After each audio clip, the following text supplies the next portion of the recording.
உன்னத பாட்டு 4ஆம் அதிகாரம். நீ ரூபவதி, என் பிரியமே, நீ ரூபவதி.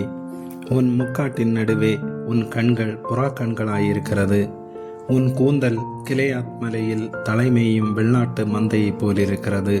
உன் பற்கள் மயிர் கத்தரிக்கப்பட்ட பின் குளிப்பாட்டப்பட்டு கரையேறுகிறவைகளும் ஒன்றாகிலும் மலடாயிராமல் எல்லாம் இரட்டை குட்டி ஈண்டவைகளுமான ஆட்டு மந்தையைப் போலிருக்கிறது.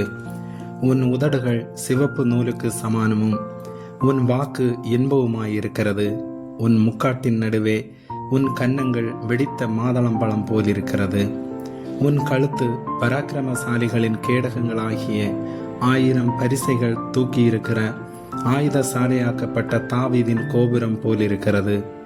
உன் 2 ஸ்தனங்களும் லீலி புஷ்பங்களில் மேயும் வெளிமானின் இரட்டை குட்டிகளுக்கு சமானம்.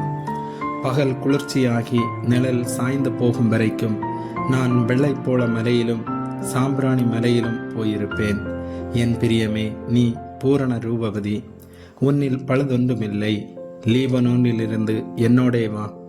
என் மணவாளியே, லீபனோனிலிருந்து என்னோடே வா. அமனாவின் கொடுமுடியிலிருந்தும் சேனீர் எர்மோனின் கொடுமுடியிலிருந்தும் சிங்கங்களின் தாவரங்களிலிருந்தும் சிவிங்கிகளின் மலைகளிலிருந்தும் கீழே பார். என் இருதயத்தை கவர்ந்து கொண்டாய். என் சகோதரியே, என் மணவாளியே, உன் கண்களில் ஒன்றினாலும் உன் கழுத்திலுள்ள ஒரு சரப்பணியினாலும் என் இருதயத்தை கவர்ந்து கொண்டாய். உன் நேசம் எவ்வளவு இன்பமாயிருக்கிறது. என் சகோதரியே, என் மணவாளியே, திராட்சரசத்தை பார்க்கிலும் உன் நேசம் எவ்வளவு மதுரமாயிருக்கிறது. சகல கந்த வர்க்கங்களை பார்க்கிலும் உன் பரிமள தைலங்கள் எவ்வளவு வாசனையாயிருக்கிறது. என் மணவாளியே, உன் உதடுகளிலிருந்து தேன் ஒழுகுகிறது. உன் நாவின் கீழ் தேனும் பாலும் இருக்கிறது. உன் வஸ்திரங்களின் வாசனை லீபனோனின் வாசனை கொப்பாயிருக்கிறது. என் சகோதரியே, என் மணவாளியே, நீ அடைக்கப்பட்ட தோட்டமும் மறைவு கட்டப்பட்ட நீரிட்டும் முத்தரிக்கப்பட்ட கிணறுமாயிருக்கிறாய்.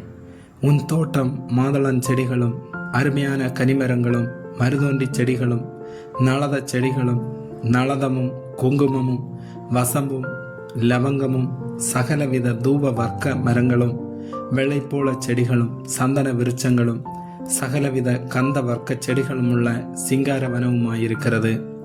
தோட்டங்களுக்கு நீருட்டும் ஜீவ தண்ணீரின் துறவும் லீபனோனிலிருந்து ஓடிவரும் வாய்க்கால்களும் உண்டாயிருக்கிறது. வாடையே எழும்பு, தென்றலே வா. கந்த பிசின்கள் வடிய என் தோட்டத்தில் வீசு. என் நேசர் தம்முடைய தோட்டத்துக்கு வந்து தமது அருமையான கனிகளை புசிப்பாராக. ஆமேன்.